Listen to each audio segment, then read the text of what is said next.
Welcome to 20-Minute Health Talk. I'm your host, Rob Hoyle, and today we have two special guests. We have Hall of Famer Bobby Nystrom from the New York Islanders, and we have Roger Gerland, who is the Director of Rehab Services at Northwell Health, and STARS, which stands for Sports Therapy and Rehabilitation Services.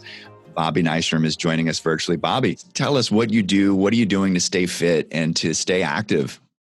One of the things that I've done, even since being a youngster, is I really enjoyed exercising. And, I've done so many different things from, as we talked about, the marathon, Spartan races.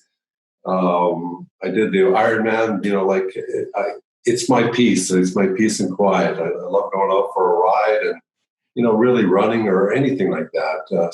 Taking up tennis, gave up golf, but I'm an exercise fanatic.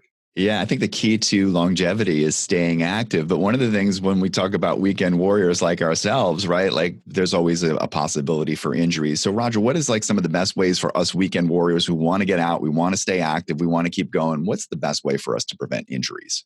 Yeah, so I think, Bobby touched on one thing right off the bat. I honed right into that. And, it's variety and exercise. If you listen to his response, he's not only running or biking, he's doing triathlons, Ironman. So that's one aspect of it. The other aspect, of course, is always a good, proper warm-up in whatever activity you're doing, taking the time to warm up properly and then cool down as well. And, whether you're a professional athlete, a weekend warrior, college athlete that I deal with, over at Hofstra University, having a good diet, getting good sleep, nutrition, and being able to deal with stress, and that's very important. You work with students at Hofstra University. It's such a different life when you're in season and off season. And Bobby probably had this, and with the Islanders, he had all this structure and support around him with training staff. But when you go into the off season, these students go into the off season, they don't have that support. How do they get through to make sure that they're at the competitive level for when the season starts the following year? Yeah, I think the off season is really and should be intended to work on strength and performance for these athletes. And what we work with in a collaborative effort with the strength and conditioning coaches, the athletic trainers at the university, is putting together a program that these student athletes can work on so that they can work on their strength during the off season. One of the biggest challenges that we often have, even at the collegiate level, high school level, is, there's really never a time off during the season, meaning that they have their in-season, but then in the summer, they're still playing lacrosse all summer. They come back in the fall, it's lacrosse. So it's that athletic competitiveness going 12 months a year. And getting people to think a little differently from that standpoint is important. Yeah. And Bobby, how do you, I understand you're doing some cycling events. How do you stay fit and make sure that you're preventing injuries? Well, first of all, I've got a whole host of doctors that I can go to, but more than anything else, and you hit on the stretching side. The older I get, the more I have to stretch. Needless to say, it's very difficult to go out on a tennis court or even running, bicycling without stretching beforehand. And I really try to be careful about that because you need that flexibility. The older you get, the harder it is. But I try to spread out the different types of exercises that I do. Bicycling is one, which is a little easier on your body, but running and swimming and things like that, I certainly enjoy doing that as well. And so what are some of the services that may be offered through a program like STARS to help people to be better at warming up and doing the right exercises?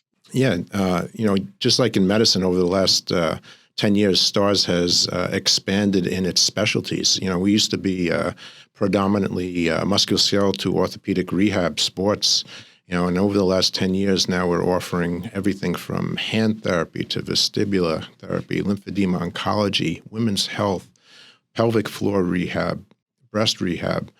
We've offered programs during the COVID crisis of the STRIDE program for recovering people that were afflicted with COVID-19 as well.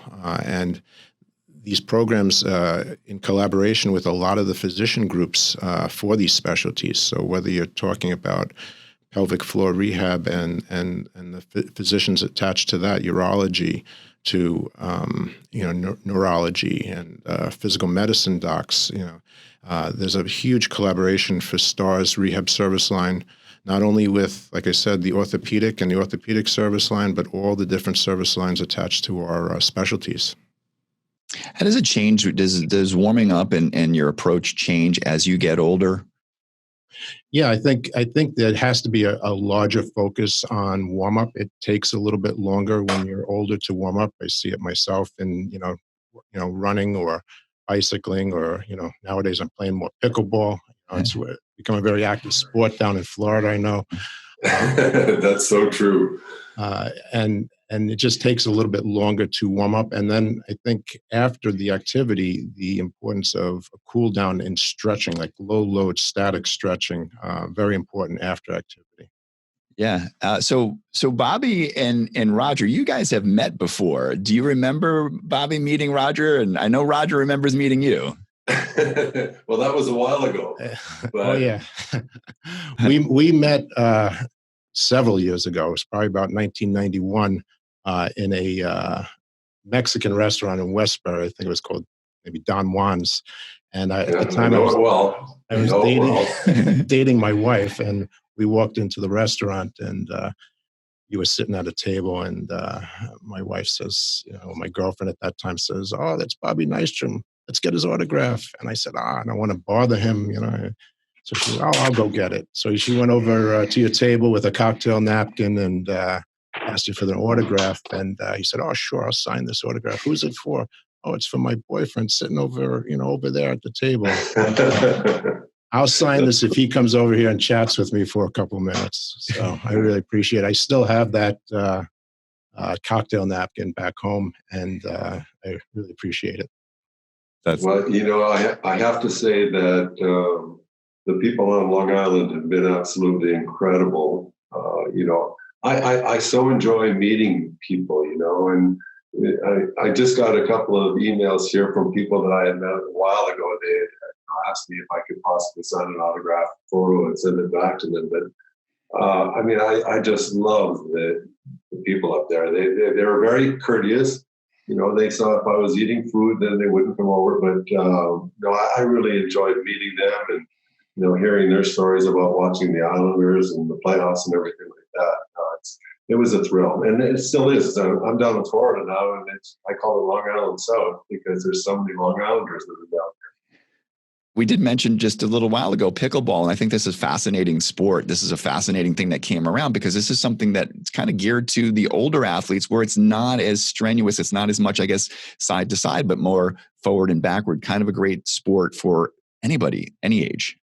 Yeah. I was just watching through the window. My wife has got her paddleball racket. She's going to play right now.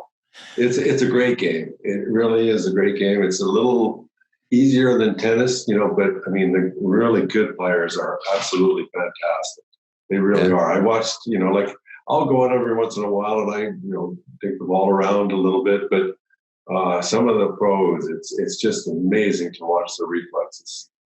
Yeah, it's a combination of ping pong and badminton and tennis combined, and the reflexes and the speed, to your point of watching the professionals play. Yeah. And I guess there's a lot of things that go into being active and healthy. And one of the things of being healthy is proper nutrition. What do you do to make sure that you're eating right, and Bobby, and not going to put on those extra pounds?